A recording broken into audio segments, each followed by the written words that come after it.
All right, until I know for a fact it's live. All right. Oh, you're live. Great. Dope. All right. Hello, everybody.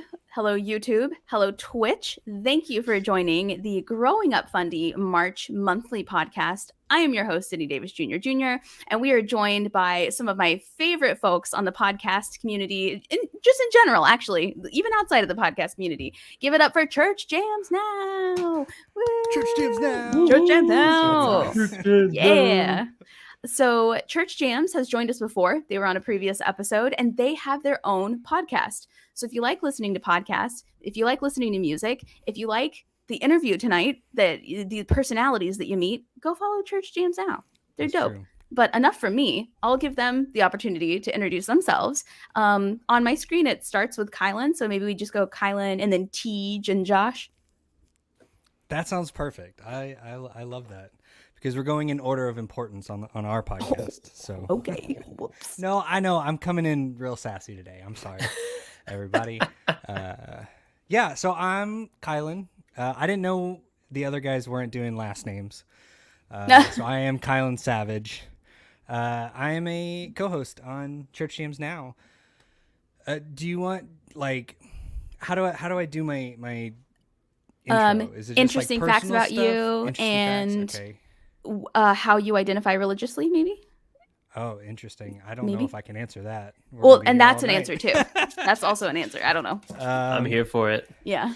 Yeah. Okay. So, I'm Colin Savage, co-creator, co-host, producer of Church Jams Now, which, just very briefly, our elevator pitch. Church Jams Now is a podcast where 3 former youth group kids and current music nerds deep dive into Christian music from the 90s and 2000s. Nice. We're not a religious podcast. We are a music podcast that focuses specifically on music that we all kind of grew up with, like Switchfoot and Reliant K and Amy Grant, all kinds of Under Oath. Exclusively religious music, but not a religious podcast. Exactly, Jackie which is very confusing. Oh, yeah. Good mention, Sydney. Yeah. Oh, yeah. Yeah, okay. I live outside of Portland. I don't know. I'm not a very interesting person. I do motion you went to high school with me. That's interesting. I went to high school with Sydney, so Yay. That's the most interesting thing about me. And I will see. I will. Religiously, I don't know. That's something we can get into. we can get into all that later. So I will now cede the floor to my betters. All right. You're cede the floor to my betters. I love that. Wow. I don't know when I'll ever have an opportunity to say that, but I'm going to find one. And he says he's not interesting. Hey, I was going to say that's like a tattoo quote. Right. That's something that we do on our podcast. We have a very loose Church Jams Now bingo / drinking game. And apparently when I use like SAT words or phrases, people should take a drink, because apparently I do that a lot. Take a drink. There we go. We'll see. So I will once again cede the floor to my betters. That is weird. That's not a thing normal people say. Starting off strong. And then Teach. Am I next? Okay. What's up? As the screen tells you, I'm Tej. I decided to be very informal to balance out Kylan's full name formality. Last name Smith, TJ Smith, if you put them together. Co-creator and currently pretty lazy co-host of Church Jams Now. Permanently stationed outside of Portland, not far from Kylan, currently stationed in New Mexico on a little hiatus from the gloom and doom of the Portland winter. Nice. Yeah, it's been Taking great. a vacay? Getting some Southwest sun, Nice. What's it like there? Is it like all the Instagram and the pictures make it look like? Yeah, you don't even need to go. Okay, just perfect. Great. The rectangle, the pictures you see are perfect. The whole state. So perfect. No, it's great. It's sunny. We'll get snow, but then the sun comes out and like melts it all away. So it's like it's like it never happened. So you get the best of both worlds. Yeah, what was it? Oh, a interesting personal fact. Sorry, I'm like trying to hit all your bullet points. I I speak conversationally fluent French, and I can juggle. I don't know. Those are Wow. fun That's cool. facts. Those were gonna be mine, but thanks, Yeah. TJ. Sorry, Josh. I guess there's only room enough for one person that speaks One French and juggling, juggles. yeah, one juggling Frenchman per friend group. And Well, nice. And you're yeah. also an artist, right? You're a musician. Yes, yeah. I make music. My project is called Sooth, Sooth. Check it out on the streaming platforms. That's what I should have done. That's Yeah, what you should have you're done, still man. I also play music. You can look up my music too. Kylan Savage. I was I was gonna say, like, I'm surprised you guys aren't like talking about your albums that are out. No big There deal. are guitars behind you, Kylan. And a banjo. Yeah. And a banjo. And a tree. Yeah. And a tree. Do you play the tree, Kylan? It's fake. Oh. It doesn't. It Beautiful. also doesn't like the doom and gloom of the Portland winters. So I got a fake one. Awesome. Well, That's thanks for being on, Kylan. Thanks for being on, Tej and Josh. Yeah. Floor is yours. All right. Hey guys, my name is Josh Olson. I am not a co-creator of Church Jams now. I just came on and Basically are though. Coattail rider. Coattail rider. That's exactly what I am. The most hardworking coattail rider I've ever met. That's what I do, and just come Josh in, has swoop in continually later. sewed up the tattered coattails, and is the only reason the show still exists. Wait, guys. But it's good. It's good. It all works together, all That's different true. strengths. So we do the show together. I came on a little bit later, but we've been hitting it pretty hard lately. What else about me? I am married. I got 2 boys, a 4-year-old and almost a 2-year-old. I live in Fort Worth, Texas, so I'm in Central Time. All these guys are a little bit later, which always makes coordinating for podcasts pretty fun, of different time zones and whatnot, and also Yep. depending on what guests we have. If they're like at East Coast, then we have Yep. like 4 different time zones covered. Yep. It's which we've crazy. done before. Yeah. Let's see. I also play music, but I'm not like a artist like these guys. I'm more of like a background guy of like I'll throw in a guitar on your track or something like that. Do some mixing and stuff as well. Too modest. And then I'm not like singing or anything like that. Like What we y'all should have are. done, you know what? We should have introduced each other. Oh, Instead of yeah. an interesting Yeah! fact about each other, Next because we're time. really, Starting over. we're Rewind. really bad at doing this for ourselves. Yeah. But I think we're really good at doing it for each other. We should have done that. Oh, Well, man. I love that I like reminded you guys you're musicians. I'm like, hey, don't you have like albums out and like entire music career? Isn't that like a thing? No, okay, Yep. never mind. Yeah. Oh, yeah, right. Yeah, we have a music podcast, but we know nothing about music. We So know- yeah. I don't know why we chose Church that. jams, we think? Question mark. I said I'm not an interesting person, and TJ said he juggled. Like, what the fuck? Whoa, sorry. Can I say bad words? I don't know. Go for it. Yeah. You listen. You're the one whose kid is watching, not me. So, That's true. That's true. so Sorry, it's up to you. Willow. Don't say that word. So you all are part of Church Jams now, which means that you are very familiar with with Christian hip hop music, Christian pop music. Not necessarily, we're not talking about like hymns, we're talking about albums that have come out from pop groups and country groups and other groups that identify as Christian music groups, which means either currently or at one point you were all raised within the church, members of the church, Christians, question mark. And so let's talk a little bit about that. One of the things that we cover on Growing Up Fundie is people who grew up religious and either still are, or maybe they still are, but they've changed denominations, or maybe they're not anymore. Maybe they're atheist, agnostic. Some people have joined like the Satanic Temple, like all sorts of changes. So for you guys, and you can answer this independently if you would like, do you still identify as a Christian person, religious person, spiritual person, none of the above, all of the above? Tell me about it.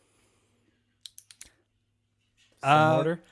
Yeah, Why not? sure. Go for it, Yeah. yeah. Why not? Yeah. So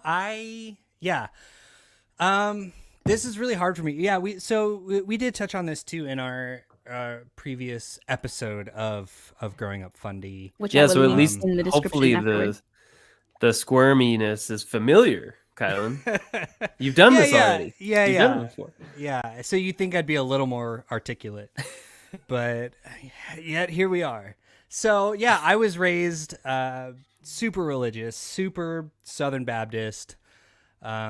my parents always on staff at a church. My grandparents always singing in church and performing. I, from a very, very young age, started performing in church. I went to school. I went to basically a trade school for worship music, and then went to Dallas Baptist University, where I met these gentlemen, was on staff at a church, kind of all this stuff. And currently, I don't know. I guess like agnostic is maybe the closest identifier. Sure. I definitely like, I don't know. Mostly like religiously and spiritually, I just feel exhausted. And I don't spend a lot of mental energy, particularly thinking about that. If that makes sense. Which is Like, interesting from the host of Church Jams now. That's true. That's true. Yeah, but if you listen to the show, I'm just a vibe guy. Right. I have no Vibe guy. idea Yeah. what any song is about. I'm just like, I'm here for the sweet, sweet bass. And you know, it's not from like, I don't know. I, for a long time, carried a lot of anger and hatred, I think, towards religion in general, and specifically like American evangelicalism. And I've kind of moved past that. And honestly, yeah, I think I'm just like, I mean, I'm raising a kid. I'm working from home. I'm doing this. It's like, I don't have time to think about it Right. a lot. Yeah. So I don't really know. It's not of the utmost importance to me where Right. I'm at currently Yeah. in my life. And I think it's super interesting that somebody can spend as much of their life involved in church, including even at the, you know, what we know to be college age, like studying music and performing music specifically within the church, can find a place in their life where like they don't even think about that anymore. It's not even Right. a thing that they think about. Which I think is neat, because I know that I have a lot of listeners who, some are still very religious, some are no longer religious, or they want to separate themselves from that. And in their mind, they don't ever see a time in their life where they won't be worried about it or like concerned about it. So it's interesting that you're like, I hardly ever think about it. It's not a thing that keeps me up at night. I think that would Yeah. make a lot of people kind of feel better in terms of their decision or the path that they're headed on. Yeah, I would say too, like, maybe have a kid and go through a global pandemic, and then Priorities, man, they change. your life, the things you think about might change a little bit. Yeah, that's funny. And it's also interesting coming from somebody like me who all I do is talk to people about it. That's like Right. literally my whole life is I'm like, oh, tell me. Right. Yeah, that's excellent. What about you, TJ? Well, yeah. So as far as like upbringing, pretty similar to Kylan's story. So that's convenient because then I don't have to go into the whole spiel. But raised Southern Baptist, parents. My grandpa was a pastor. Parents definitely like super involved in church and volunteered, and I like was in all the like kids choir musicals and Christmas productions and all that. Similar to Kylan as well.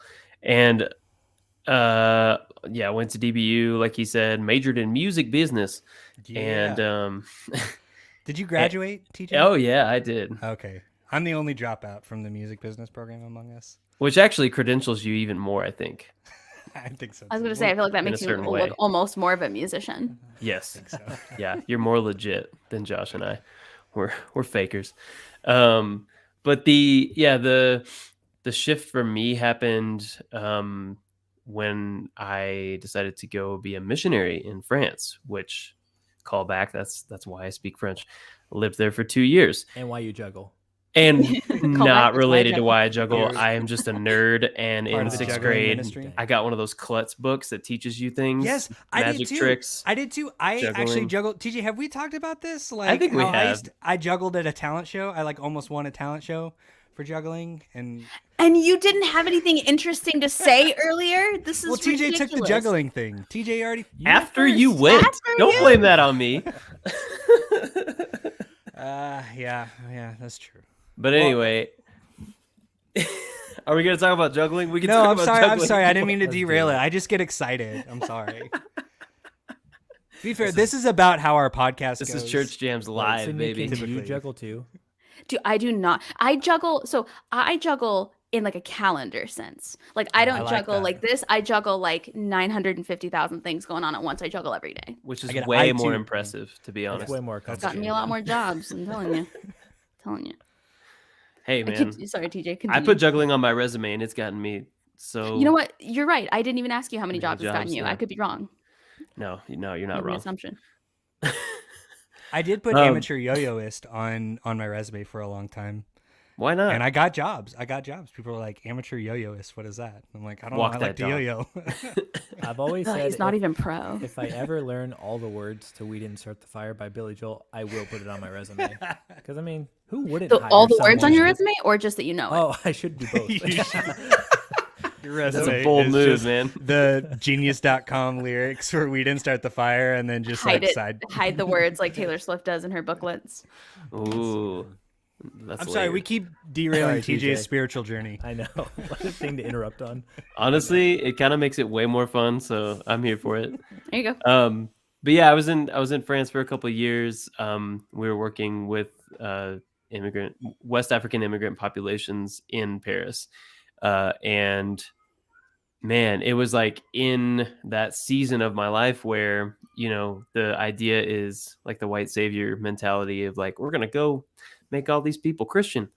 And the longer you spend time with these people and get to know them, the more you see like, oh, they actually have a pretty good grasp of what it is to be human and what it is to like connect with other people, have a religious experience, have like a faith tradition or a wisdom tradition that fills your life in a certain way and gives you meaning and purpose, and again helps you connect with others. And so yeah, the more I shut up and the more I listened, the more I saw similarities between what I was saying and what they were saying.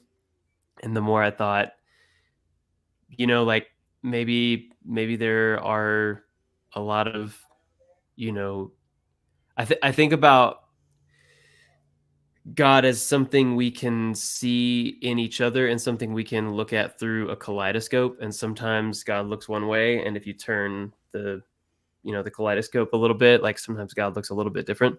And that doesn't make any of those versions of God wrong. But just a different take on a beautiful divine thing that we can find in each other if we look really hard, and in the world around us. And in things that we can't explain and things that are like kind of beyond our understanding. And so, yeah, after being in Paris for a couple of years, came back, decided to work at a Christian camp and continued to wrestle with that. And mostly internally, just like, what is my life? What do I believe? Yeah. And really found my way into mysticism as a way of bridging a lot of different traditions. But these days I would say like, I'm kind of like, I this is very unoriginal, but I like what Pete Holmes says. He says he's a Christ leaning mystic that also dabbles in other traditions. So I really like that, because that's where I'd probably align myself. I like spirituality and faith traditions. I like the analogy of a buffet. Like I'm here for a little bit of those mashed potatoes. Yeah. Like give me some prime rib, give me some pizza. Like, yeah, I want it all. Yeah. So. And I definitely think there's something also interesting and important about people who, while they maybe still believe in God, like the Christian God or Jesus or a God, that they are also open to other ideas and trying other things. Because I've always said that belief, like true belief, is when you have seen a bunch of other options and you still come to the conclusion that, say, for this example, God is real, or, God, maybe it's the biblical God, maybe it's like your version of God is real. I've always thought that like when somebody truly believes something, that means they have the opportunity to explore other things and they've still chosen the thing that they truly believe, as opposed to belief because they don't know any different, or belief because they're afraid to explore anything different, or they're not allowed to explore anything different. So I always think that's neat when people are like, yeah, I've checked out everything and this still is the way that I keep leaning. I think there's like a neat respect there. So that's cool. That's really cool. You're open to other ideas, but you still know what it is that you're leaning towards. Right. Yeah, absolutely. Absolutely. And then Josh. Dig it. Oh, I'm sorry. Did I cut you off, DJ? Oh no, I just said dig it. I perfect. like what you were saying. I thought you said they get, and then I just cut you off. And we're done with you. Enough. Josh, your turn. Sorry.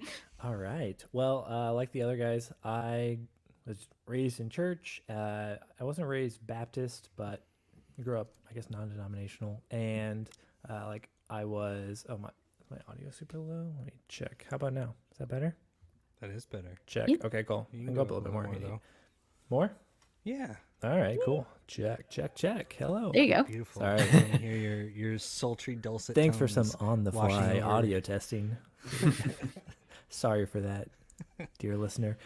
Yeah, so I grew up in the church. My dad was a pastor for a long time. I mean, almost my whole life growing up. He started a church when I was probably 8 or 10. That basically like him and my mom ran, and we had people come in. So I mean, like I was there all the time, obviously with everything because I was the pastor's kid.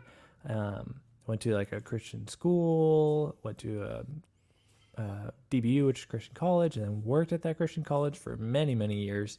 So I've just basically been in it my whole life.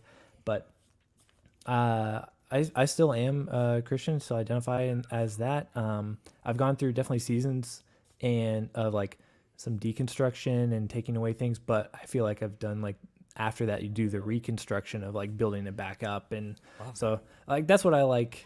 I don't know, deconstruction is such like a hot topic word right now where everyone loves to talk about it, but I'm like, okay, but what are you reconstructing, or like what have you built up since? Because like no matter what you've been raised up in, there probably are things that you need to deconstruct, but it's to varying degrees of what that might be.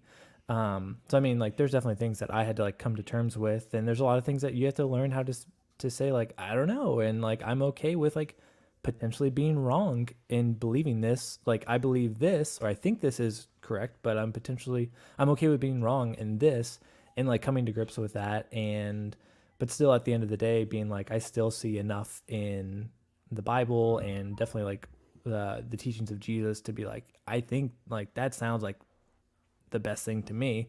And then you can learn how to deal with all the other things that people get hung up on in religion and denominations and stuff like that. So I still definitely am. I feel like I'm, and like even like recently, like a couple of years ago, I was going through like not like a faith crisis, but where I was like, I don't know what's going on, but I'm like in a real healthy church right now. Feel doing really good spiritually and involved in that church. So yeah, That's awesome. definitely on that side of things. Yeah, and Which I feel like balances our podcast really well. I was about to between say all that. three of Well, us. that's what interested me the most. Like the first time I really talked to you guys about this was that you were at entirely different spiritual points in your life, or whether it was like the final destiny for you. But you still, your personalities are still so cohesive on your podcast, and you're still respectful of each other's beliefs. And I remember last time you guys were on your episode, which anybody listening to this in the future, I will link below. There was no arguing or like no dunking on anybody for believing differently. You know, it was all just interest in what each other has to say and understanding with certain points and questions about other points, and just like a great conversation. And I think that's what makes your podcast work so well, is because you're not all just agreeing with each other the whole time, but you're not arguing with each other the whole time. I think the period of like so and so destroys so and so being a headline is just kind of, people are just tired of that. Right. You're a bunch of bros having a good time, disagreeing, That's also right. agreeing on some things, and it's just, it comes through, I think, Right. in the podcast itself, as well as just the way that I feel like the conversation we're having here, the conversation you guys have on yours, would be the same if we were all just in a room together having dinner without the public listening, you know, without it being For live sure. streamed anywhere. Yeah, well, I think the thing for us, one, we're all just like,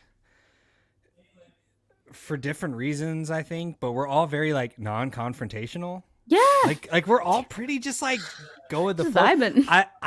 I personally like to call it like emotionally libertarian, where I'm just like, but fiscally just- conservative. like just let me feel what I feel. I'll let you feel what you feel. I'll believe what I believe. You believe what you believe. Like we don't need to like fuck with each other's stuff. Like, you know what I mean? So like there's already so much division about like every single thing in the world. So it's like, let's just agree that like some tunes are really sweet and we should just like jam out to them. And plus, like, yeah, we've known, but Josh, TJ, and I have known each other for like almost 15 years at this point. That's such a long time. We've gone through a lot of seasons of life. Yeah. And, you know, and they're still just the guys that whenever anything happens in my life, good or bad, I'll text the CJN group text. Because, you know, since we do live in different places, even when TJ is up here, you know, with work schedules and kids and everything, like, we don't get to like hang out that much, you know? And so it's like, do I want to spend my precious little free time and mental energy like arguing over stupid shit that doesn't matter, or do I just want to like talk about cool music with my friends, you know? Right. Yeah, absolutely. And from what I've heard from people I know that are still very religious is they say, I don't want to spend my time arguing with my friends about their lack of belief, because I believe that they'll have the opportunity to be forgiven for not believing. Like at some point in their life, they can ask forgiveness and they can still get the heaven and the afterlife. And then, you know, obviously people who aren't religious are like, none of it's real, so it doesn't matter. Like nobody's going anywhere.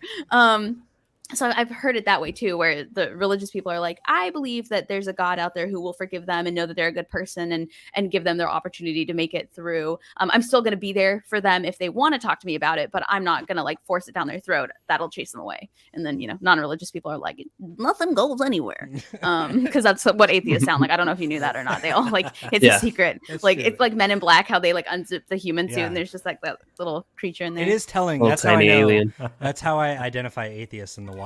They talk like wheels. Like, oh, there's one. Okay, right there. I don't know what the head tremors are for. Guys, I spend way too much time with parrots. I'm just like losing it. Adopting parts of their personality. So that being said, whenever you first started the podcast, was that true about each one of you? Or how have you changed over the course of the podcast? Has that had any impact whatsoever on what you believe or what you think? Has your spiritual journey each just been totally independent of the podcast? What's that like? I'll let someone else speak. Oh, thank God. I know, right? I know. If no one wants to, I got some answers. But I came on last, so I'm just gonna keep going to that well. But I mean, it's only been not even 3 years since it all came about. So I mean, since then, I feel like for me, it's been same thing. So nothing's really changed, which is a very uninteresting answer. Sorry, nothing changed. You sound like me, Josh. Not very interesting. I'll jump in on that note because I think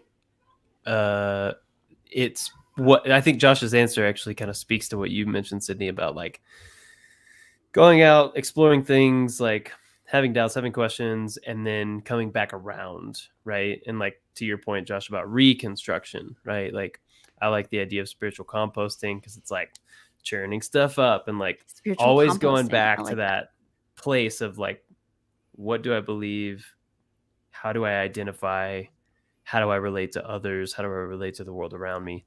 I would say with all of that happening kind of all the time for me, because I like constantly kind of checking in with myself, like my heart, spirit, mind, whatever, and allowing new ideas to enter my atmosphere and like kind of test them, hang out with them, see how I feel about them, maybe drop the ones that don't work, keep the ones that do.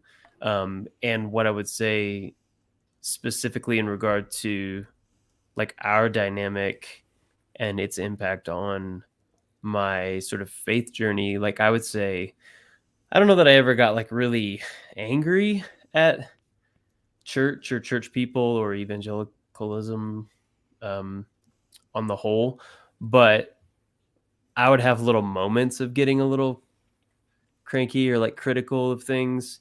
And the one thing that I'm really grateful for is that having Josh in my life as a friend and someone that I work closely with, like, has helped recontextualize and like soften my view of like That's a I the agree church with that. world. That's a very and that's like, a very good point. Josh has actually been very instrumental.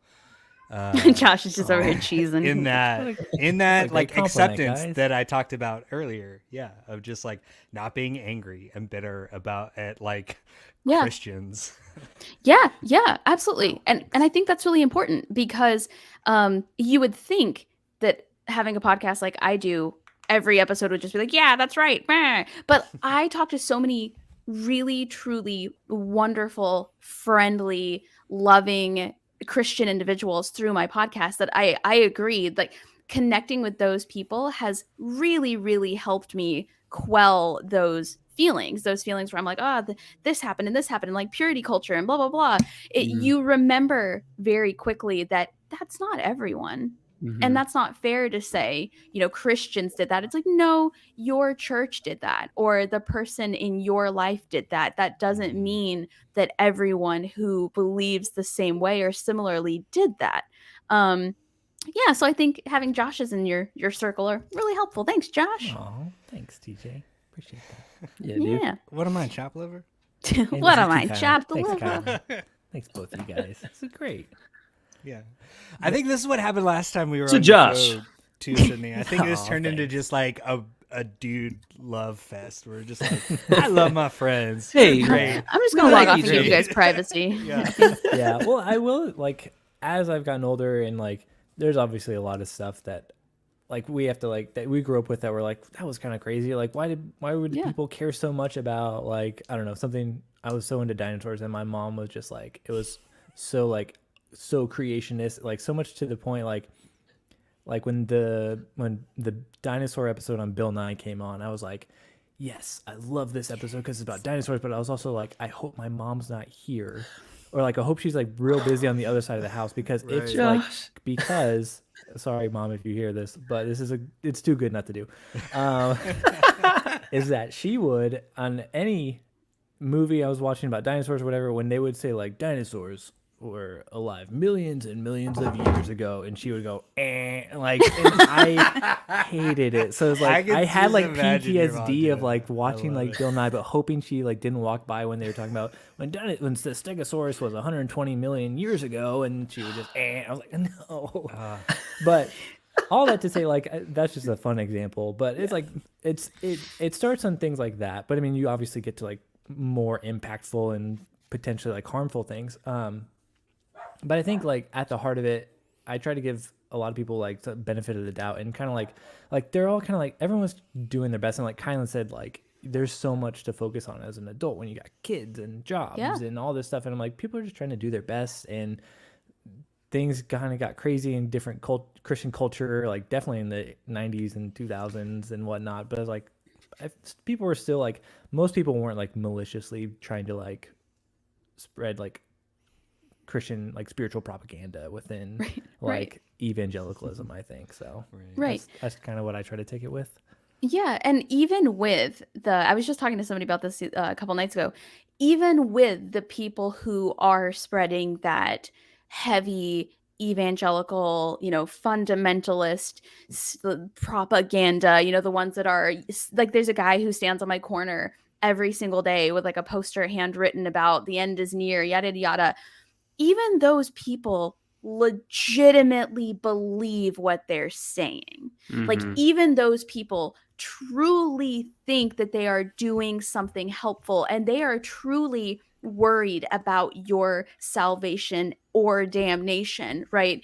That, obviously when you start to talk about televangelists and stuff, that's an entirely different breed of people, because I honestly don't think televangelists actually believe any of it. I wouldn't be surprised at all if we find out that a lot of the most famous televised pastors are actually atheists, and they haven't believed it in ages. It's entirely performative. Yeah. It's a bit. Right. Yeah, but the it's people, it's millions of dollars. right? But the people who tune into those people, the people like the guy on the corner who has that poster every day, and it doesn't even say anything hateful on it. It's just like, the end is near, like, repent. God wants you to repent. Jesus loves you. and the people who, you know, would say things to us when we were kids about whether it was purity culture, or I know that like as a girl growing up in the Baptist church, it was like my job not to make you look over, right? Those people legitimately believe that stuff. Yeah, for sure. And they genuinely think they're helping me as a little girl by teaching me what I should be doing and how I should be dressing, you know? Yeah. We just had an episode come out with a good friend of ours, Janielle Kastner. She's like award-winning podcaster and stuff. But she went in depth on this. We did a Super Chick, which is like, I mean, did the soundtrack for Cadet Kelly, was featured on the Legally Blonde. So like we went into this episode like, this is going to be really silly. This is really fun. And then she just like gave this like beautiful and profound, like, testimony is honestly the best word for it, I think, of like of growing up within Christian purity culture in the 2000s, like as a girl, perspective that we as three dudes have no right to talk about. So if all that to say, if anyone is interested in that, that is definitely a good episode of ours to check out. Absolutely. And it relates to what you're saying about like just being a part of a cultural zeitgeist of like these ideas, and you just firmly believe them and you push them, and maybe you're not even considering the negative impact. Like you just think this is the right thing. Like, right. Or you think like, I know that a lot of times, especially with things like purity culture, when you try to talk to the older generations who are used to perpetuating that and who grew up with that themselves, and you talk about the harms, they say something to the effect of, well, not doing it is even more harmful, or if everything were easy, right? Like not everything that's correct is easy to do. So of course you're going to feel like it's harmful, you know, or they say those things like God never gives you more than you can handle, like that. And so a lot of times people who perpetuate these very well-known, tough love, notorious lessons that are often associated with evangelical and fundamentalist Christianity, they're very aware that it's harmful to people, but in their mind, it's harmful if you're not doing it correctly, or it wouldn't be easy if, you know, God wouldn't make it easy, or if he did make it easy, there would be no reason to follow him, right? A lot of people who are deeply rooted in forms of Christianity think that the entire purpose is hard work, dedication. Why would the relationship be simple? Like everybody that feels would like a very like specifically American idea as well. Oh yes. Because I was I was talking about that actually with my wife today, about just like as a culture how we've, you know, like how we treat like billionaires as the epitome of the American dream. We're a bootstrap culture. Like, yes, we just everything like, is bootstraps. Get at it.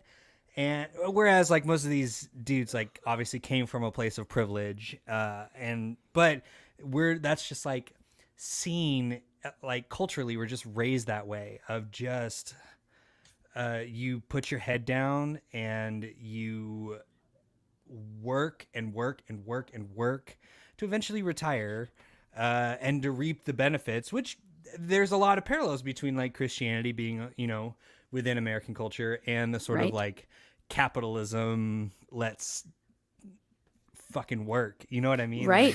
Right. And that conservatism, and I'm not saying that everyone who is conservative is that way, but it is definitely a conservative mindset. I feel like they're that way in all facets. So for example, liberal people, what are the hallmarks where people usually consider us liberal? We're typically trying to do things to make things better for everyone else, right? Now, some might say it's too expensive. Some might say it's a pipe dream. You can't do it. There's lots of people who have lots of arguments against the liberal ideas. But the hallmark of a liberal idea is typically that everyone benefits from it somehow. Everyone works into it and everyone benefits from it somehow. And the hallmark of a conservative idea is, I didn't get that, so why should you? And I feel like that is a repetitive thing that you hear, whether it's within religion, it's, well, it wasn't easy for me, so why should it be easy for you? Whether it's political, whether it's economical, almost always in every scenario, you'll find that the more conservative version of the idea is almost always based on they had to do it, so therefore you should. And the Right, further right. liberal you go, it's always, I had to do it, and I hope nobody ever has to do it that way ever again. Which is funny So- because that's the most like Jesus Right. I was just gonna say, perspective of right. like Jesus was a his very whole thing was, liberal like, individual. he came in and was like, you know, we're gonna do things different, guys. Yeah. radical Yeah. grace, like radical inclusivity and love, Yeah. And dividing bread and fish among thousands of people, and not wanting you to sell things in the church, right? Flipping tables when he found out you were selling merch in the church. merch in the church. Merch in the church. Thunderbird says, let's see if I'm going to show this. Oh my goodness, there it is. Ooh. Faith is required to believe in lies, and that is why tyrants have created religions and demand faithfulness to maintain the power and control over the masses. I butchered that. I'm so sorry. This brings up a point that I like to ask people about, regardless of whether they are religious or not. Do you think there is a difference between God and religion? You know, I tell people all the time, I don't have a problem with God. I don't have a problem with Jesus. I have a problem with organized religion, because that is usually what is making the rules that end up being harmful for people. Do you agree? Do you disagree? Do you have a different idea entirely? What are your thoughts on the idea of separating God from religion? Josh, go. Yeah, go, Josh. Just Well, I kidding. mean, if I you do want. have an answer, I guess. A church that I used to go to when I was in, my family went to when we lived in Austin, where I met my wife at, actually. But they had, I remember they would have like a recurring, it was like a pretty like yearly topic where it was like a God hates religion but loves relationship kind of thing. And I mean, it's kind of kitschy and kind of like, I see what you're doing there. But I mean, I think it is true. Like, true Christianity is about like a relationship with God and like meeting with him and hearing from him and like living out the tenets of Jesus and what the Bible says in your life. Whereas like it's very easy. I mean, I feel like what we've encountered and what you see a lot of, and I think what most like people that identify as Christians are probably like definitely more on the religious side, where it's all about what it's like what you're practicing and what you're, and almost in a way like what Jesus had to confront. Like the thing I always like to remember, and I think is important, is like when Jesus was on the earth, like his biggest enemies were the most religious people. Right. Everyone that wasn't religious, like the outcasts of society, like the prostitutes and the tax collectors, like they all like the bad guys, like they all really liked Jesus. They vibed with Jesus. Yeah, and so like, but then the people who didn't were the super religious. So I think that like that's always important to keep in like the back of your mind of like, if the Bible just becomes like this thing that you have to do, and then you have to like stand on street corners and you have to like tell people this, and like I'm doing it in love to tell them the truth, like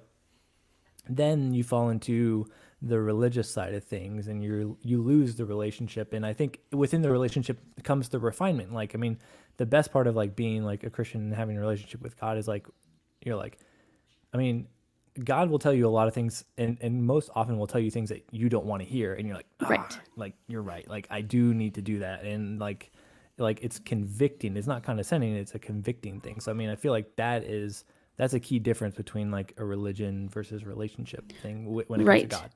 Right. And I've noticed that a lot of the problematic individuals who use God and who use the Bible to perpetuate whatever their problematic ideas are, at no point is what they're teaching actually something God said.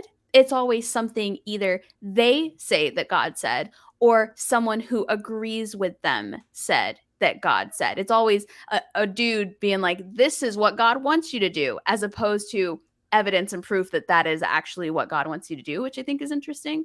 And so I think that's also where the issue with religion as opposed to God or belief in God, I think that's where the issue comes in, is what are the rules of the religion that you're following? Are the rules of your religion that are specific to your religion harming people, giving people, psychological problems, judging people? Is it, what's the word I'm looking for? Like, what's it called when somebody's like cast out of a group? I'm spacing on the word. Exile. There it is. Yeah. Excommunicated. Yeah. Is that God or is that your religion doing that? TJ, Kylan, thoughts on God versus religion? Whew. TJ, I want to hear what you have to say, because I feel like you're usually like very salient about points like this. I don't know about that. I got opinions. What, Josh? I was gonna say, if you need a second, TJ, Sydney, can you reread what that person said? Yeah. Sent in the chat. Yep. They said faith is required to believe in lies, and that is why tyrants have created religions and demand faithfulness to maintain that power and control over the masses.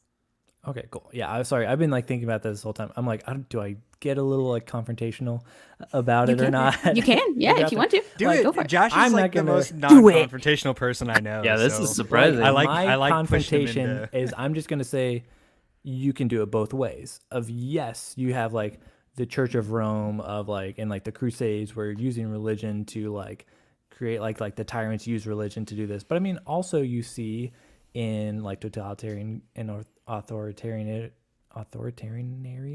what totalitarian governments, like one of the first things is to get rid of religion as well. So I feel like it's either you go full in on religion if you're a tyrant, or you abolish religion completely, and then you make either way it's kind of still the government about power and control. Yeah, so Like it's less so I about think, the actual. so I just want to say like there's two sides of that coin. Like it's Right. not only if you're a tyrant you're always going to use religion, because you can use the absence of religion as well.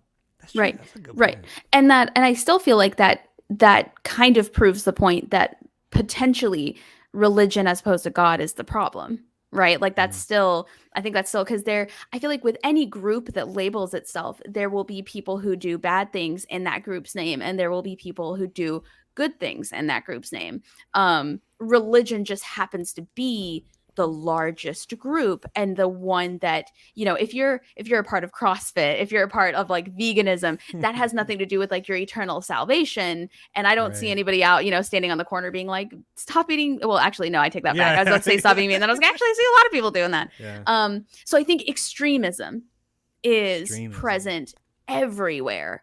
And so there will always be people who, like Joel Osteen, who claim that they're doing things in the name of religion when actually what they're doing is terrible, and they're just trying to earn money and make themselves rich. But they're going to take that umbrella and they're going to take advantage of people who do good things in the name of religion and use that against people, just like there will be people who take over and get rid of religion entirely because they want control over those people. And so I'm just repeating what you said, basically. I realize now. So we agree. Cool. Yeah, That's just great. repeating you. I agree. I said all that to say I agree, and I don't like Joel Osteen. Yeah, I mean, who does? Love Joe I mean, Osteen. apparently a bunch of people do, but I just can I just say before we continue, I'm just loving this conversation, because this is like not why people come to our show, because we like talk about MXPX and shit, but it's really cool to like, you know, to hear both these guys that we talk every week, but you know we don't Almost every day. often. Yeah, we do. We basically talk every day, but it's a lot more like music related. So it's fun to talk about this. I'm here to aspect tear of it. You apart your guys- friendship. You can't do it. Get behind me, play a Satan. game. You Good cannot. luck. We have Reliant K and Switchfoot bonding us together. That's true. We were meant With to the power live of for Reliant each other. K. Ooh, very nice. Yeah, I agree with all that too. I think Josh said it like super well. And then I repeated it. Sydney- Well. And then you said it super well too. Regurgitated what Everyone's just Josh saying said it well. super well.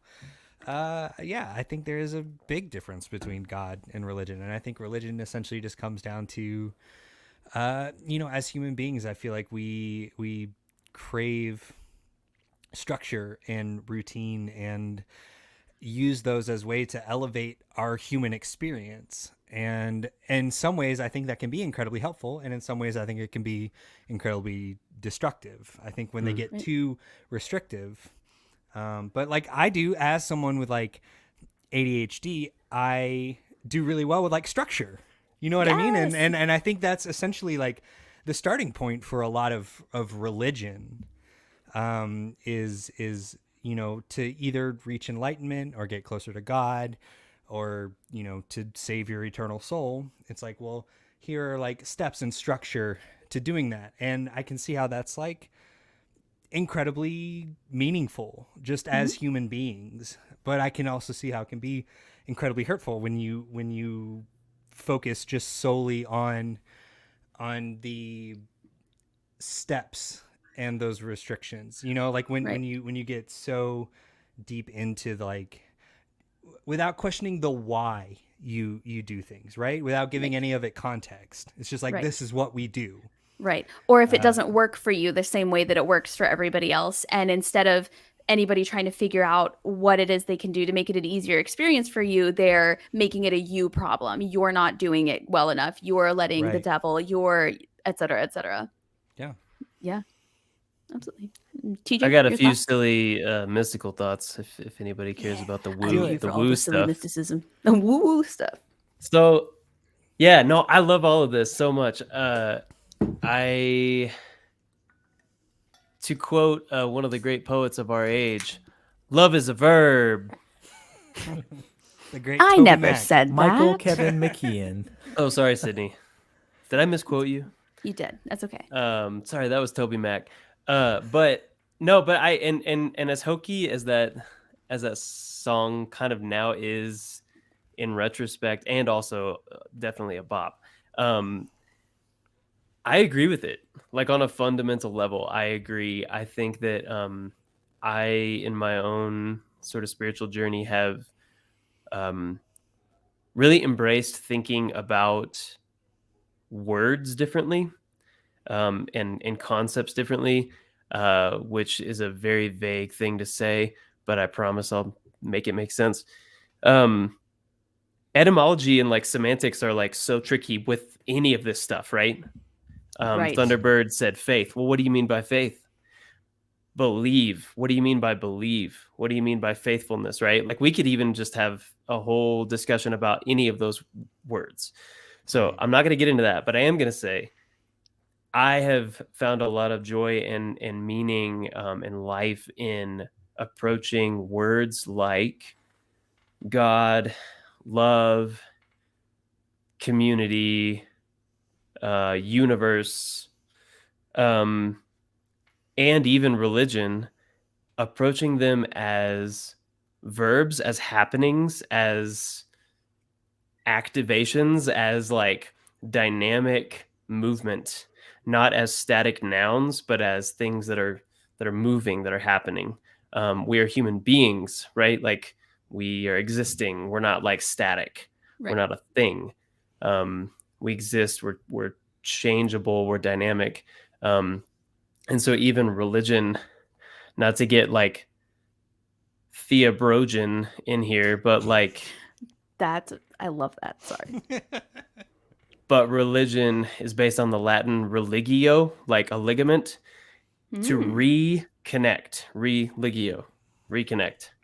And so I like the dynamism of that idea of like always coming back to center, always coming back to connection, always coming back to love, always coming back to God, right? So it's no longer an idea that was conflated by an empire and used to create a dynamic of power over someone. Rather, it is power with, and it is subject to subject, and it is I, thou, and it is this dynamism of I see the divine in you. And that's religio, like re-ligament, reconnect. That's God. That's love.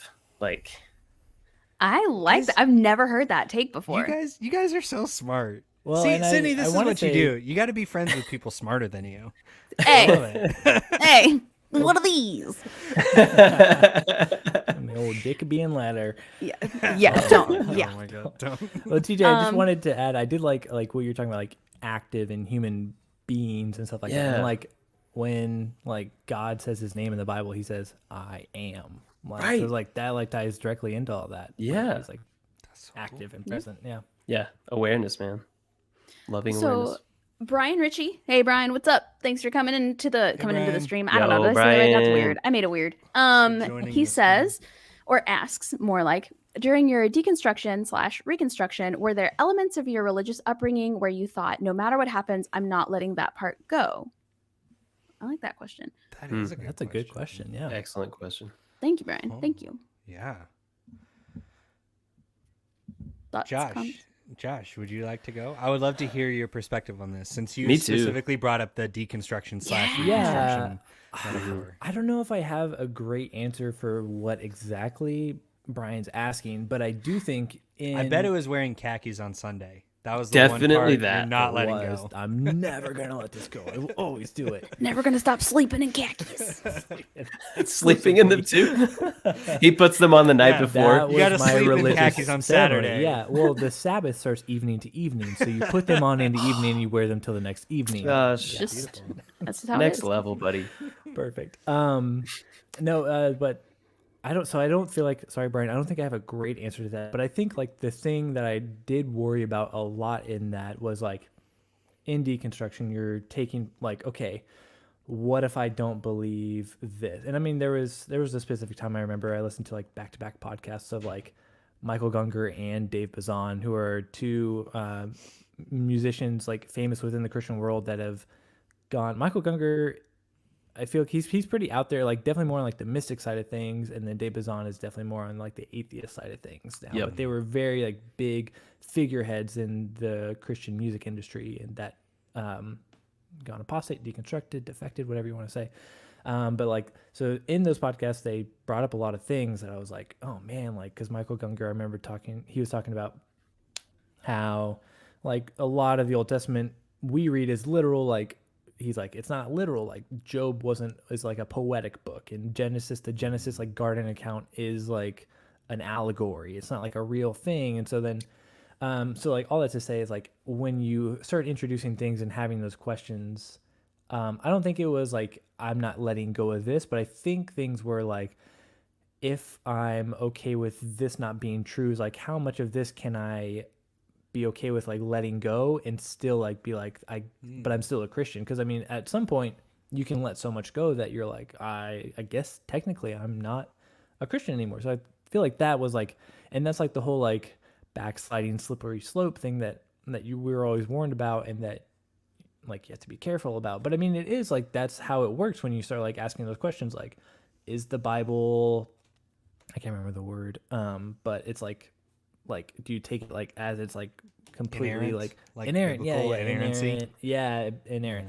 So it's like, if you Take a like, shot. so if you like introduce that as a question of like, well, it might be errant, and then that opens to the fact of like, okay, then what on the table does that mean? Like, what can I then believe? And so then you just start like going down that slope. And so for me, it was like, okay, if I let go of this, then maybe I will in turn let go of this. And then how many things do I let go of before I like am not holding anything anymore, essentially? So I don't Interesting. have. Didn't you start this anything- by saying that's not a very good answer? Well, Like, I don't have a like, good answer for this. I didn't have a thing of like, I'm not letting that part go. But I mean, I think, I guess what I would say is that like, you want to, I would say holding on to what Jesus says and the teachings of Jesus, and like you have to believe that like what he says, like that he is the way to God and like all that. So I think like that's like the main tenet of Christianity. I feel like we can kind of differ on like oh, pre-trib, post-trib, rapture stuff, and like there's a lot of different things you can disagree on. But I feel like within like, I think it's the Apostles or the Nicene Creed, where you're like believing that Jesus is like the way, the truth, and the life. No one comes to the Father except through me, kind of thing. So I feel like that's like, maybe like you're like, I have to still believe in like this core thing that makes me a Christian. Everything else you can kind of go either way on, maybe. So I don't know. Or Is is there that's a like great way to a answer part that. of Christianity where you're like, no matter what happens, I will always believe this part? Like, no, like maybe it's a great, just fun thing. Maybe it's like, for example, maybe you're no longer religious, and this might be like a better question for somebody in like Kylan's position, where you're like, even though I don't believe necessarily the religious aspect, I still think this part was a good idea. I still 100% believe the part where Elijah cursed those children and had bears attack them. Because they made fun of him for being bald. That was also like the Because- first thing Elisha did after he like got Elijah's mantle. He's like, Right. He's like, fuck you guys, A get attacked wild by story. bears. Because they made fun of him. That's the one thing that stuck with me. No, That's all you remember from the Bible. That's it. Yeah. You're like, that's it. Something on like Great John book. 3:16, something, but I remember the bears. Okay, I think I don't know. Okay, if I make lots of pauses, this is, once again my ADHD brain. I'm like processing this in real time, right? I'm trying to figure this out because for me it was less like specific tenets of Christianity. And, to tie it back to sort of what we do on our podcast, there's been some specific music that, even though it may espouse like a very specific religious ideal that I don't even necessarily agree with, there's an element of emotional connection to that music that I have, like, for instance, there's some like David Crowder band music. John Mark McMillan is a guy who does a lot of like worship and very much like it is like worship music. Right. And there's a lot of worship music that I have a lot of problems with as someone that like went to school for it basically and learned a lot of like tips and tricks of like how to, I don't know. I have a whole thing about like how music is inherently emotionally manipulative, but I don't use that in like a pejorative sense, right? Like, even if something is emotionally manipulative, the intent can be wonderful and beautiful, and the people that are doing that believe it. But I had a whole thing with like manipulation based on like previous relationships and like my relationship with like my parents and the church and all this stuff. So like I had a whole bunch of problems with that, and I've kind of worked through a lot of that.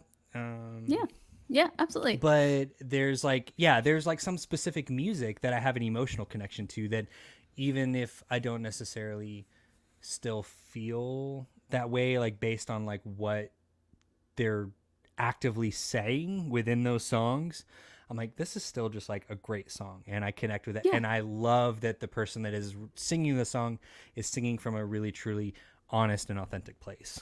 Yeah, and you appreciate that they feel and believe everything they're saying as much as they feel and believe it. Yeah, exactly. Yeah, absolutely. Yeah, when I'm teaching stand-up classes, I tell people all the time, there'll never be like a bit that I tell them not to do just because I don't like it, because that just means it wasn't meant for me, right? Like the art is not meant for everyone, right? If you don't like it, that doesn't make it bad art. If you don't like what that song is saying, that just means that it wasn't meant for you. And I think similarly, as much as they would like for you to think it's always meant for you all the time when it comes to like religious music, that message just wasn't meant for you. In my opinion. Yeah, sometimes you just need to turn the kaleidoscope a little bit and see it from a different perspective. Yeah, look at Find you. the art that lands. Those kaleidoscope sales are gonna bump. They're gonna bump. I'm telling you, man. Are they a sponsor for the live cast? I wish. This episode's sponsored by Kaleidoscopes. Just in general. The Kaleidoscope Corporation. The Kaleidoscope Convention has come together and decided to sponsor my podcast. TJ bought stock in Kaleidoscope right before this. Your next sponsor is going to be the little jumpy game you get from Cracker Barrel. Yep.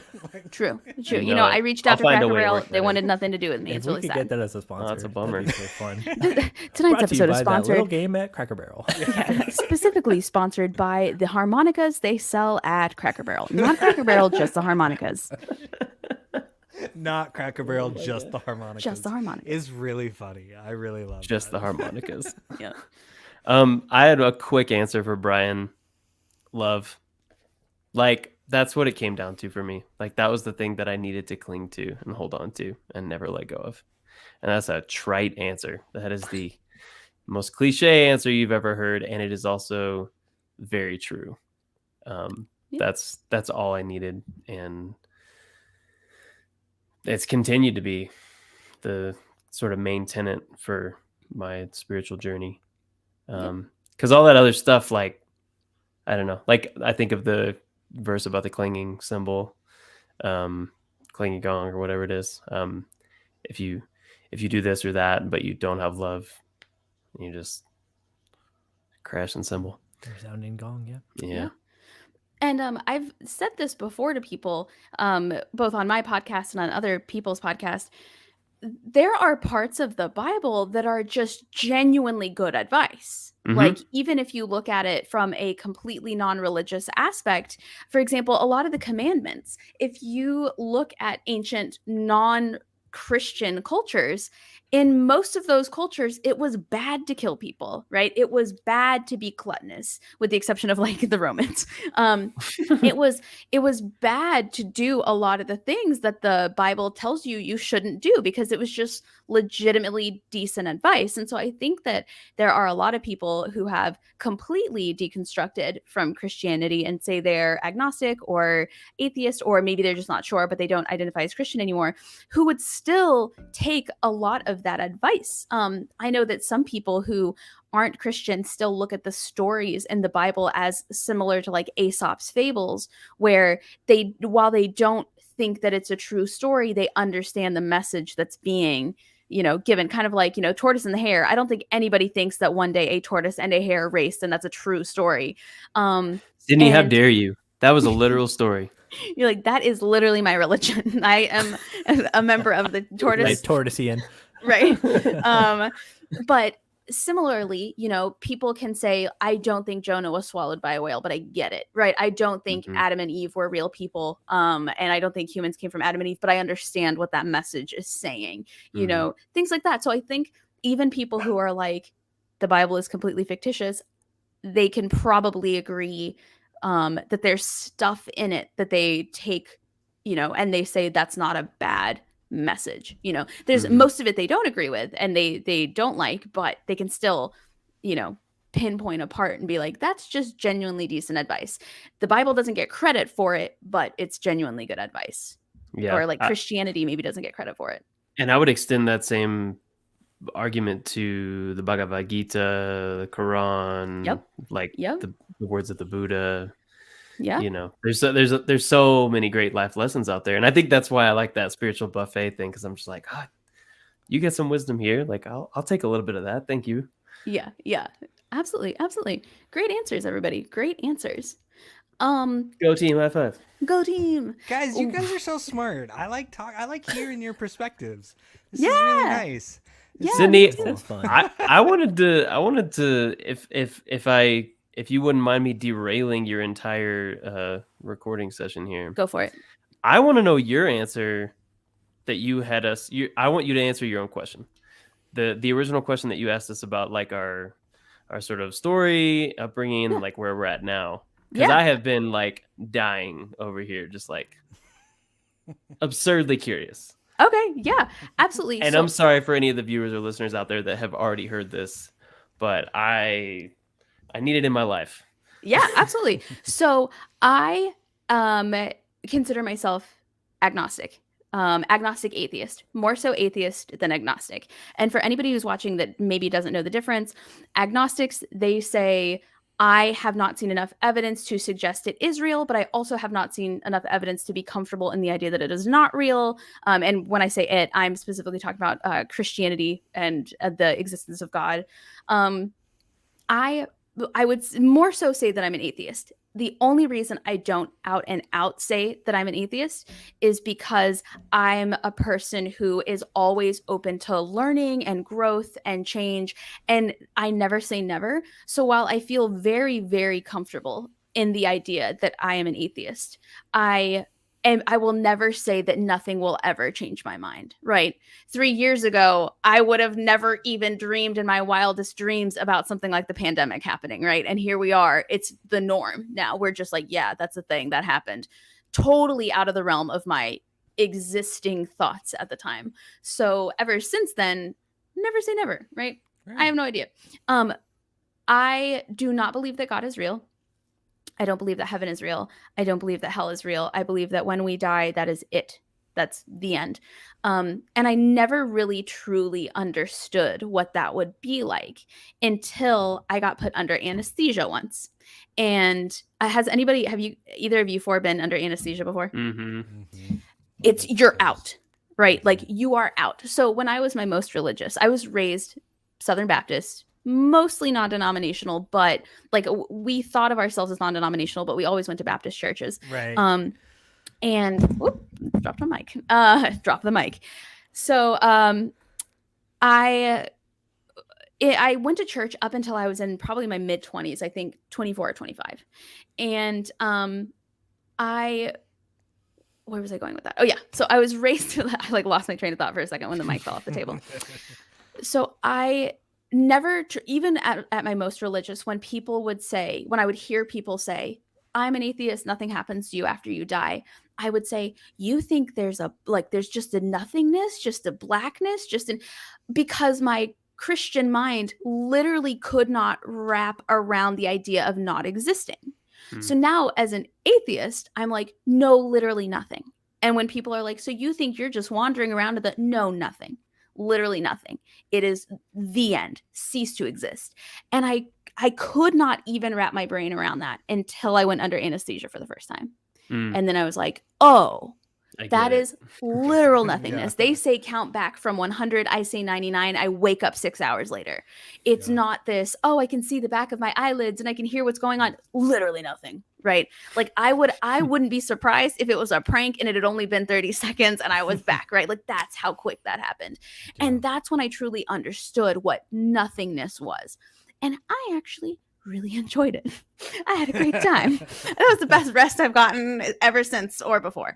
But I think so. I grew up Baptist. I said that before, and I was in it. I was in it to win it until I was at least 24. Now, probably the last couple of years I was in it out of fear of not being in it. There is often with people that I've spoken to who are agnostic or who are atheist, what happens is you are told from a very young age that any thoughts that you have denying God or questioning religion or questioning what you're being taught is the devil. And the devil will make you question God and he will make you question your faith. And not only will he make you question it, but not being within the church and not being religious is actually going to look real good. And it's going to make a lot of sense. It's going to be very attractive. It's not going to be like, get away, devil. You're going to be like, oh, I would much rather do this thing all my friends are doing than go to church. It starts that way, right? And then your friend asks you the right question, like, oh, well, how do you prove this? And then the next thing you know, you're questioning everything you ever heard in church, right? You're like, is this even real? They tell you like that is the devil, or at least in my church, they told in my branch of Christianity, they tell you that's the devil. He's making you question God. He's going to make it seem really believable too. You're going to be drawn to want to question God. Don't fall for it. Don't let the devil tempt you, right? So then when you're in your mid-20s, and stuff doesn't really make sense to you, and you do have questions about it, and the more you ask, the more you start to question what you're being told, you think automatically, oh my God, this is what they told me. What happened? This was it. Like, oh no, like this is the devil tempting me. Oh no. So you spend about 2 years hanging on for dear life. You are the most devout person you know. You are the most religious person you know. You're going to church more than anybody else you know. You're talking about church more than anybody else you know. You're sharing Bible verses on Instagram. Literally, I did that because I was so afraid of being pulled away from Christianity by the devil, the way that I had been warned would happen to me. I was being tested by God and I was failing this test and I was weak, that I was terrified. And so I still had those questions in the back of my mind, but I would never say them out loud because I knew that like marked me basically as not being strong enough to have faith, right? Because they say Christianity is all about having faith. It's all about just believing, right? You don't necessarily need concrete evidence. That's what belief is. And as I mentioned earlier, I have very strong thoughts on what belief actually means. If you are believing because you're afraid of not believing, that's not belief. If you're believing because everybody else around you believes that and that just seems like that's not belief. Belief is when you have been presented with a million other options or even one other option or opportunity that makes a lot of sense, but you just know in your gut the other way is the way that you believe. That to me is true belief. And I just didn't believe it. I just didn't. I went to college on a debate scholarship. And so every weekend I was at these competitions and I was demanding people have sources, people have evidence, people back up what they're saying, people have multiple legitimate sources, right? Like, don't like miss me with that Wikipedia. I want to see real shit, right? Like every weekend I was literally paying for college by forcing people to prove what they were saying was true, or having enough evidence to disprove them. And yet every Sunday I just drop that aspect of my life. And this is just my personal experience. I'm not saying that people who are religious are, not like, oh, they don't thinkers. Right, exactly. Yeah. But I remember thinking, like, why is it that I am ride or die, evidence or bust, until it comes to my eternal salvation, which is arguably what I should be demanding the most evidence of from anyone, And I just could not truly and honestly say that I believed it. And I started recognizing that I was lying to myself. I was lying to people that I was proselytizing to. I was lying every time I posted a Bible verse. I was lying every time that I went to church and sat with everybody else and was like, praise God, amen. And I recognized that if God was real, he would not want someone like me championing for his name, right? Because I was lying. I was a liar.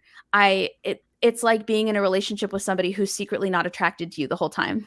Would you rather be single, or would you rather date someone who just feels real bad about it, so they're staying with you out of pity, right? Like, God doesn't need my pity relationship, right? God's fine without my pity relationship. Like, I just needed to let that relationship go, and I needed to be honest with myself. And then I did shrooms. And one of the things that shrooms did was it took everything that I was like keeping back here and hiding back here and stuffing in the back and not allowing to come forward, and it was like, this is who you are. These are the questions that you have. These are the things that don't make sense to you. This is who you are. Stop lying. Like, stop lying to yourself. Stop lying to everyone around you. Stop being a fraud, right? And when you smoke weed and you have questions, right? And you write them down, the next day they're like the dumbest questions you've ever seen in your entire life. You're like, this is dumb. When I was on shrooms and I wrote down all the questions I was having about religion, about psychology, philosophy, about who I was politically, those questions were still really good questions the next day. And I love that. I'm always fascinated by people that have like interesting religious experiences associated with drugs, because like when I did mushrooms, I just wrote what I thought was the most beautiful song that didn't have words. I wrote it with the trees around my house. But it turned out the next day when I like listened or like tried to remember it, it was basically the song MOK by U2. Now, I will say, that's about it. I will say that same night I texted my brother and I was like, I'm writing jokes that are going to make me famous. And his response was, are you high? Are you on drugs? But yeah, I love religious experiences that are, or the things that like change religious perspective. I think drugs and like specifically like hallucinogens and stuff play a big part in that. Yeah. Well, one thing that was surprising was at the exact same time that it was making me not a religious person at all. And it wasn't making me, it was revealing to me that I was already not a religious person and I was lying about it. It caused me to be so much more sympathetic to religious people as well. Where before I had that same kind of like anger that we're talking about, where it's like a like purity culture made me feel shitty about myself for so long, and like like the church is for so many people. When the next day after I'd had that experience, I that's when I started that whole, oh, they believe what they believe just as strongly as I don't believe what they believe. It's they're not lying like I am, right? Or hopefully not, because it's a terrible feeling. And it made me gain like a whole new perspective. It's like the strength with which I feel that Christianity is not for me and God is not real and heaven doesn't exist and hell doesn't exist. They believe it with that same strength in their chest when they pray or when they see God or when they feel God or when they talk to God or when they talk to people about God. And I think that's why I have such an easy time talking to people on my podcast who I know for a fact do not believe at all the same way that I do, because they, to the extent of my knowledge, they're not lying to me. And they don't really care if I agree with them or not. I invited them to tell me their thoughts and to tell me their beliefs and to tell me what they think. And they're telling it to me honestly. And it's fascinating. And not only have I learned so much, but I've learned so much about empathy.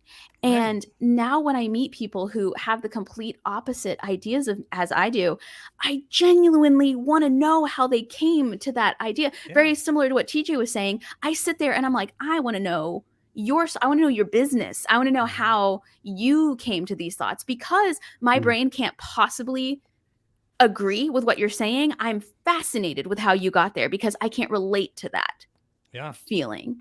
Well, and it sounds like you had a moment of revelation all around personal authenticity, both for yourself and then flipped back toward the world and everyone else. I tell people all the time, that night I was a Republican Christian and I woke up the next day a liberal atheist.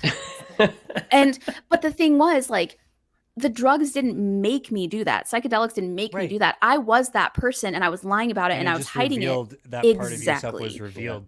Exactly. Drugs are great. Everyone take drugs. Great. This is not.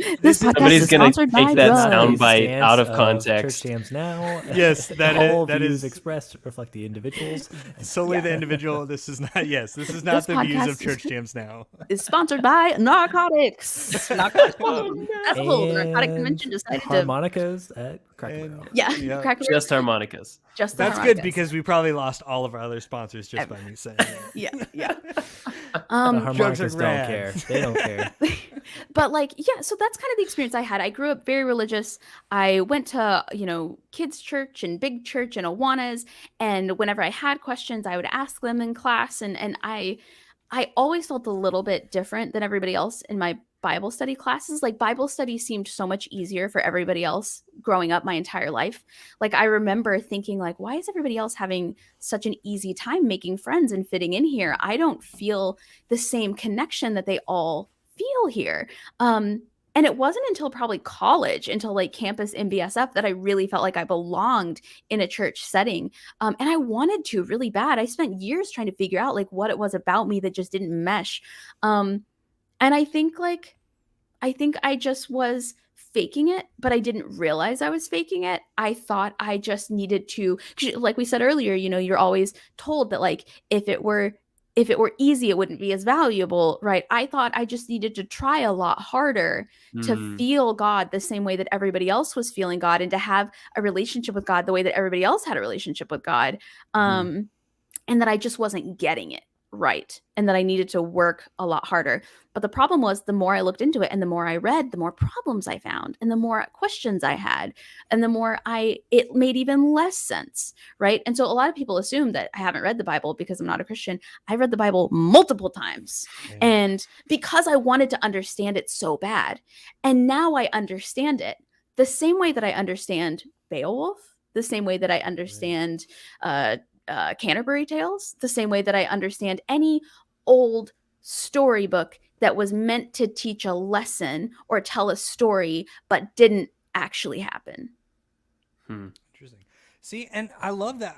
Because that's, to go back to TJ's thing of just like love, like that's what I feel is like the beauty of your perspective is that then coming at conversations with people with like empathy and love and just respecting people as human beings is what I feel is missing so much from so many of these types of conversations with people with like differing views. Right.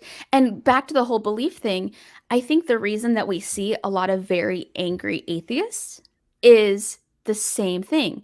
I don't know that they actually believe atheism. I think they were hurt so bad by religion that they decided to go as far to the other side as they possibly could. So now they're like, oh, I'm an atheist, I'm an atheist, I'm an atheist. And I'm like, are you really? Or are you just in a lot of pain and maybe you don't quite know what you want, but your worst fear is that the God you've been told is the real God is real, right? Like maybe you were hurt by a church where you're so scared that that is the actual reality of God that you would rather believe in no God at all than figure out what it is you actually believe. And just like in any interaction where we get really mad and we get kind of caught up in emotion, we tend to pendulum swing in a way where we overreact, right? We overcorrect. Right. So going from one fundamentalist idea to another one. Right. And it's not based on what you believe in or what you love. It's based in what you're against or what you hate. Right. Right. And if you talk to those, well, not only that, but I was talking to somebody about this just a couple nights ago. If you talk to somebody who's very, very religious and you talk to somebody who's not religious at all, and the same thing happens when you talk to like a far, far Republican and a far, far leftist, a lot of times the things that we want are similar. We're just going about making them happen totally different ways. Totally different ways. Like, oh, I believe that everybody should be treated like human beings. Me too. Like, I believe that, everybody should live a life of peace and love. Me too. You just happen to think that God is the way to do that. I just happen to think that being nice to people and not being shitty to people is the way to do that. Both of us agree we're going to try our best not to be shitty to people. One, our ideals of what that means is different. But two, like, you just credit God and Jesus to that. And I credit just my behavior while I'm here on this planet to that.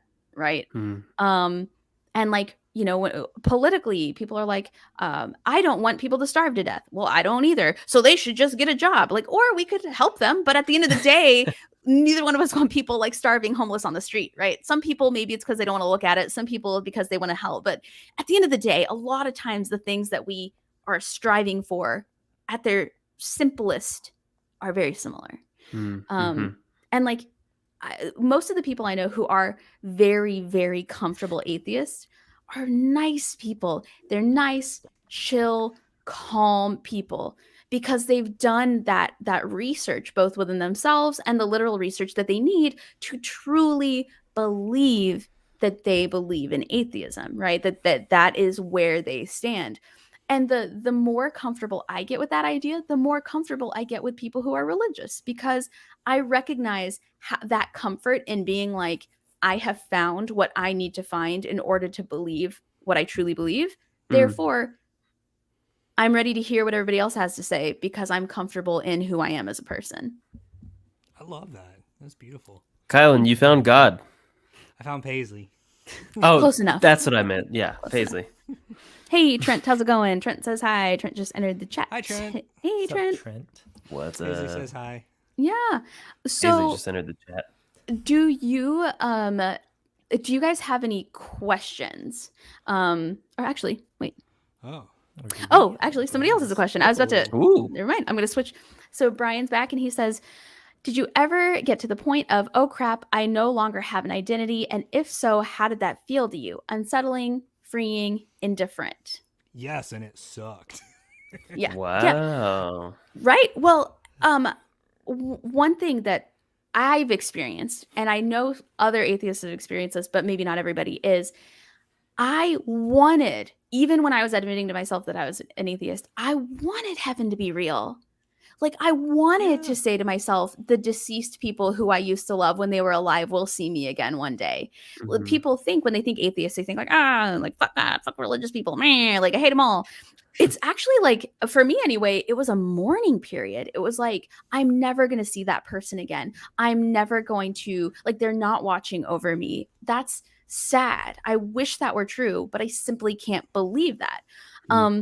So I had that moment where I was like, oh, every way that I've identified up until now no longer applies to me.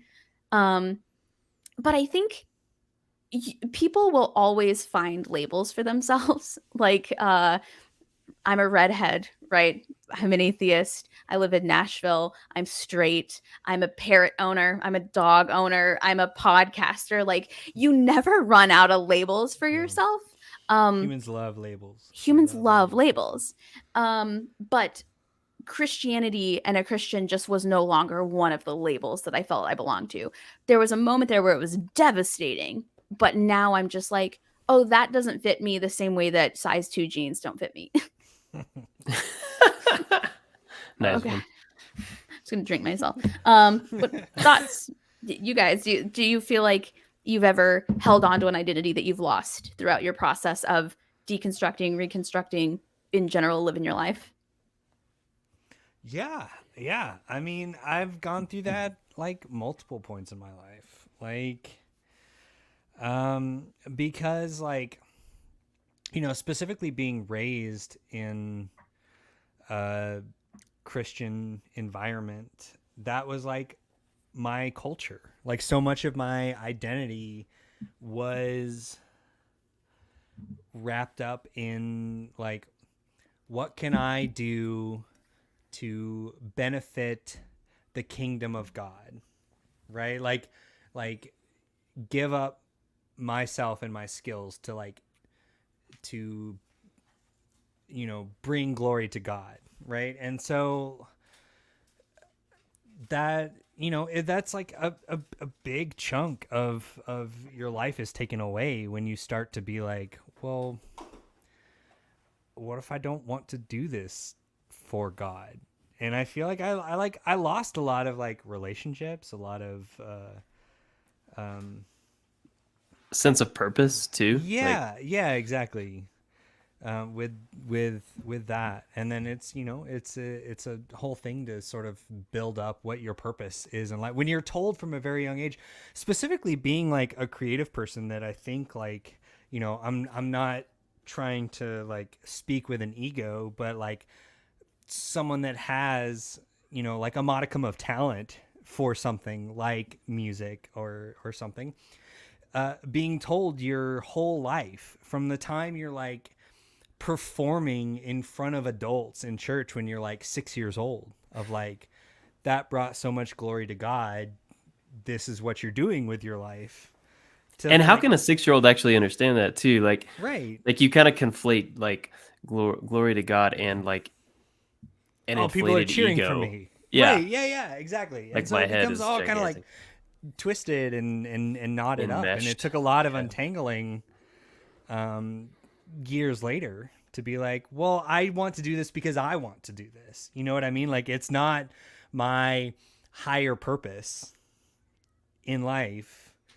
I want to do this because I want to do it, you know? And that was hard. That took a lot of time and work. So It's a good answer. I get it. Yeah. Anybody else? Thoughts? TJ, do you have anything? I mean, just to answer Brian pretty directly, like, I thought for a moment that I didn't have an identity, and then I just took some time to figure out what that new identity could be. And more recently, it's been part of that reconstruction and part of that like building back of an identity and purpose and meaning and community. A lot of it's looked a lot like it did before, but with a new context or through a new lens. And through that process, it's been equal parts unsettling and freeing and indifferent. It's kind of been all those things. So it sounds like, you know, just surely based on your question and the wording you've used, like, it sounds like you've got a pretty good handle of what that experience can be like. And so props to you for being great at being human, I guess. Yeah. And but being I would great relate. at technology. He's great at technology. He's Oh, okay. taught me a lot of really cool things about spreadsheets and programs. So Respect, thanks, Brian. Good Yeah. questions, too. Josh. Good questions. Yeah, exactly. Spreadsheets.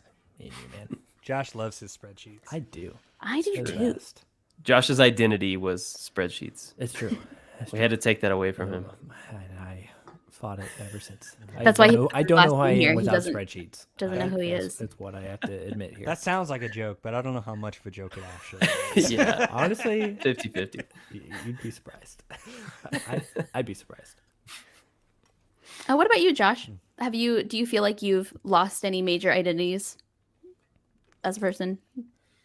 No, not necessarily, because like within like the deconstruction of like with my faith, I feel like I was always still firmly planted. It was never in the fact of like, am I not a Christian anymore? Like I don't think I ever got like close to that line, but I think the things that I've lost and the thing like I've like what I said of figuring out what you're okay with being like potentially wrong with, and like a lot of it is like comes to like I guess different beliefs in like end time stuff, like is there a heaven, is there a hell, because like you can believe in like eternal conscious torment, that if you don't believe like you're going to go to hell and burn forever, or you can believe in like annihilationism, that like you just cease to exist at that point, or you can believe in like universalism. Those are like the main three, I guess. And so like within like there's a lot of obviously like different like ideas within Christianity, like you got Calvinism and like Arminianism, like so like within that of being like, okay, I think this is true, but like if this isn't true, like if this happens to be like if I believe universalism, or but what if this happens to be true, or what if I believe in like eternal conscious torment and then universalism becomes like true, like how does your belief system and like what I believe in, how do I, if one of those, if I'm wrong in that area, like how is that not my driving force? Like how can I still become a Christian? Because like the way I was raised was like, and I think we all were, is like the eternal conscious torment thing. Like if you don't believe you're going to hell, you're burning for everything. Like if that isn't true, like if there's another thing like, oh yeah, so I was gonna say, it's like, if that is true or if that isn't true, like how do I, like regardless of like putting all my eggs in one basket, because I feel like you can get into trouble if you're like, that's when you kind of lose connection with people, if you're like, well, I'm just like ministering because I don't want people to burn forever, but you can lose like that love and like relating to people on it. Like, so I at least where I am, feel like I'm at a place where I believe what I believe and like believe the Bible and still like think that it's good for you, and like that God wants the best for you and wants a relationship with you and wants you to be a Christian and like to follow Jesus, but not just to save you from potentially burning forever or de-existing forever, essentially. Because I'm like, I think that like when you have a relationship with God and with Jesus, that your life is enhanced here on earth and you live better. So I'm like, regardless of whether we're all going to heaven or people are going to hell or they're just not going to exist, like I think I've come to a good point where I'm like, I don't think there's so many different people, smart people, that think so many different things about this, so it's not one clear answer. But I think that's not the important thing. The important thing is the here and the now, like so focusing on that and like finding like, okay, like this tenet of belief says this one says this, how do I, if this one is true, how does that reconcile with what I believe now? But if this one's true, does that change how I believe now? And like finding the middle ground of like, I can be okay with both of those because I believe this kind of thing, and finding that like common ground truth and all of that. So I guess that would be my answer. Yeah. If that counts. Making heaven on earth, man. Making heaven on earth. That's what they're supposed to do. Yeah, and I also think there's a comfort in when I know that there are religious people and there are non-religious people. There's a comfort in knowing that there's a group of people out there who are being nice just to be nice. Like they think it's just it's blackness at the end, but they're nice anyway. And then there's comfort in knowing that there are religious people who, you know, I know a lot of people who say, I don't know, when it comes to like, what do we do afterward? And those people are nice just to be nice, right? They don't know what they're getting. They don't know if there's any points or a prize at the end. So I think as hard as it is to not know for a lot of people, there's a peace and a comfort in knowing that a lot of the best people I know are the best people I know, regardless of what they think they get at the end. Some of them don't think there's anything. Some of them have no idea what the prize is, but they're still willing to take their time to be good human beings, regardless of what they know is coming, right? And then there's people that are perfectly comfortable in the fact that heaven is afterward, but I appreciate their kindness as well, right? I'm never gonna like slap a cup of coffee out of somebody's hand and be like, don't give that to me, you're just doing it for points. Trying to get a crown in heaven. Well, that's just a waste of good coffee, Sydney, so. Yeah, don't invite me to your VeggieTales party. Yeah, that's You're true. right. That's true. Was it bad coffee? It was in this. Well, I don't know because in this scenario, I smacked it out hypothetically. of their hand, so I never. Never Yeah, I'm tried just it. sad. This coffee's good though that I've got. Well, gentlemen, I want to be respectful of your time because I recognize that it's been almost 2 hours, but I've really enjoyed this chat. I've really enjoyed hanging out with you. I'll post your former episode in the comments so that people who watched your live stream can go check out your episode because that one is pretty long. We get pretty in depth. We listen to some cool music, but where where can I can't. why canned people find your work? Can they find your podcast? Can they find more things if they've really enjoyed hearing your conversation? Where can we find you? Guys, hush. I got it. Don't worry about it. I'll take this. I got it from here. You do this all the time, and you're great at it. I'm the pitch man. You are. Essentially. Yeah. So I will say, first off, if you enjoyed this conversation, our podcast very rarely gets this serious. Yeah. So for people that may have missed it, our podcast is Church Jams Now. We basically, essentially what our podcast does is we pick albums like Christian or Christian adjacent albums from the 90s and 2000s, things that we grew up on, or at least are very aware of, and we'll go kind of track by track. We really focus on like the music, because our thought behind it was kind of you had two groups of people with an understanding of Christian music. You had people like us that were like, this is the best music of all time because it's Christian. You had everybody else who kind of wrote it off because it was Christian. But you know what? Like, as like the three of us are all musicians, and we all kind of understand what goes into making an album, and it's a lot of work. And so we want to kind of give these albums opportunities to just stand on their own, kind of look at them as objectively as possible. Especially in a 2020s lens, like, For sure. it's a totally different listen. Yeah. So our whole podcast is not just like, it's not just like shitting on worship music. You know what I mean? Like, we do a lot of like stuff like Switchfoot and Reliant K and like bands that people know. Thrive. Yeah, we did Evanescence. Newsboys. Evanescence. Sydney, you did an episode volume 16, Thrive by Newsboys. That was a great So good. episode. So good. You can, and we got tons of silly bits and fun games, and we just like to have a good time talking about music. You can find it wherever you find podcasts: Apple Podcasts, Stitcher, Spotify, anywhere you listen is On vinyl. great. Oh, We maybe will someday. release a vinyl We press one day. every week Vinyl we press it to episode. vinyl. Yep. That'd be great. We have all of our. We try to be active on social media, so you can find us Yeah. on Facebook, Instagram, Twitter at Church Jams Now. At Church Jams Now. Also, I do want to say we have a Patreon, patreon.com/Church Jams Now podcast. We have lots of bonus content where we do kind of get into some deeper stuff. We do like our origin stories where we kind of interviewed each other and talked a little bit about kind of the stuff like we're talking about. And we do like top 10 lists, and we're starting a series of secular jams now where we do the same thing we do on Church Jams Now, but with secular albums. It's very funny. I rebuke that in the name of I know, right? But the big thing that I want to push is not this coming Wednesday, but next Wednesday, the 15th, is our first ever Church Jams Now Patreon exclusive trivia. So if you guys like trivia, we're going to do it on Zoom. We're giving out prizes. Our Patreon is only $2 a month for the bare minimum. You get all the episodes early without ads.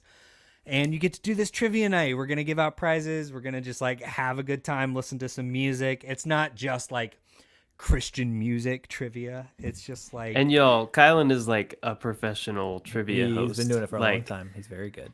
He's excellent. It's a I blast. literally hired him for my That's wife's true. 30th birthday last true. year to zoom in and do I some did. I trivia, was a and it trivia master for very your fun. wife's birthday. Yeah, it's great. Hire him for So- parties too if you That's true. want to. Yeah. He's also out for hire. Yeah. But it's only church music trivia. You can't Only do church anything music else. trivia. And If you TJ want, and I show up. We have. yeah, we're if you part want of the any other kind of contract. Yeah, trivia, you We're a can't do package it. deal. I'll speak French and juggle in the background. There you go. There you go. That's a great opening act. Yeah, that's about it. I think that's all our stuff. So Perfect. And I'm so glad you said Patreon because I need to give a shout out to my patron of the month. I'm so glad you said that. I almost forgot. Patron of the month this month. Can you give me a drum roll, please?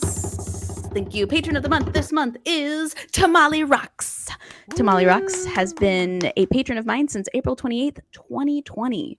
Almost Wow. 3 years. Almost 3 Solid. years. Yeah. Not only that, but they are also a stand-up comedian. I know this person personally. They're super duper dope. They tour all over the United States doing stand-up. And she also skydives, which is dope. That's so wild. Wow. Tamale Rocks, patron of the month for March What an excellent 2023. human. That's so rad. Yeah, and with that, I'm gonna end the broadcast. So we're just gonna wave until the broadcast. Thanks everybody for tuning in. Bye. Bye. Thanks. Adios.